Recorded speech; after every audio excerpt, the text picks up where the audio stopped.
નમસ્કાર, હું છું પ્રિયા અને તમે જોઈ રહ્યા છો જનતા કી જાણકારી ન્યૂઝ। નજર કરીએ આજના સમાચાર ઉપર। કોટડા સાંગાણી તાલુકાના વેરાવળમાં મેગા ડિમોલિશનથી સ્થાનિકોમાં રોષ। કોટડા સાંગાણી તાલુકાના વેરાવળ ગામમાં આવેલા શાંતિધામ સોસાયટી વિસ્તારમાં તહેવારોના સમય નજીક આવતા મેગા ડિમોલિશન કરવામાં આવ્યું છે। શાંતિધામ 1 નંબર સામે આવેલી અંદાજે 10,000 ચોરસ મીટર જમીન પર બુલડોઝર ફરી વળ્યા હતા। આ કાર્યવાહીમાં 14 દુકાનો, 10થી વધુ મકાનો, 15 કંપની રૂમો, 6 ગોડાઉન અને 4 પ્લોટની દિવાલો તોડી પાડવામાં આવી હતી। સાથે જ કંપનીઓ દ્વારા બનાવવામાં આવેલી ખરાબમાં બનાવેલી દિવાલ તોડી પાડવામાં આવી। સ્થાનિકોમાં ભારે રોષ। ઘણા પરિવારો તહેવારના વખતે ઘેરવિહોણા બન્યા છે।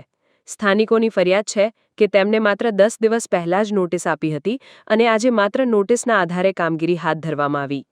સરકારી ટીમની કાર્યવાહી। જમીન શાંતિધામ પ્રાથમિક શાળાની જરૂરી હોવાથી દબાણ હટાવવા માટે નોટિસ આપવામાં આવી હતી।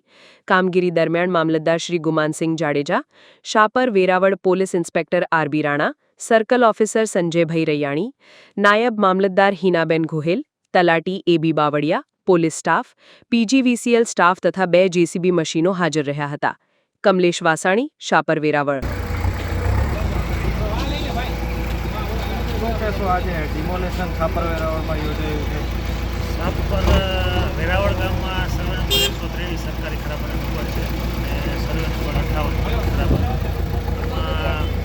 શાંતિધામ પ્રાથમિક શાળાને જગ્યા ફાળવવાની છે 10,000 મીટર। એના માટે આ 10,000 મીટર માટે 23 જેટલા દબાણદારો હતા એને અગાઉ નોટિસ આપી અને આજે ડિમોલેશનની કાર્યવાહી કરવામાં આવી છે અને બધા તેમાં દૂર કરવામાં આવે છે। આ કેટલા રૂપિયાની જમીન હતી? આશરે આ 25 કરોડ જેટલા રૂપિયાની જમીન છે। આ અગાઉ ક્યારે એ લોકોને નોટિસ આપેલી હતી? અગાઉ એ લોકોને 10 દિવસ પહેલાં નોટિસ આપેલી હતી।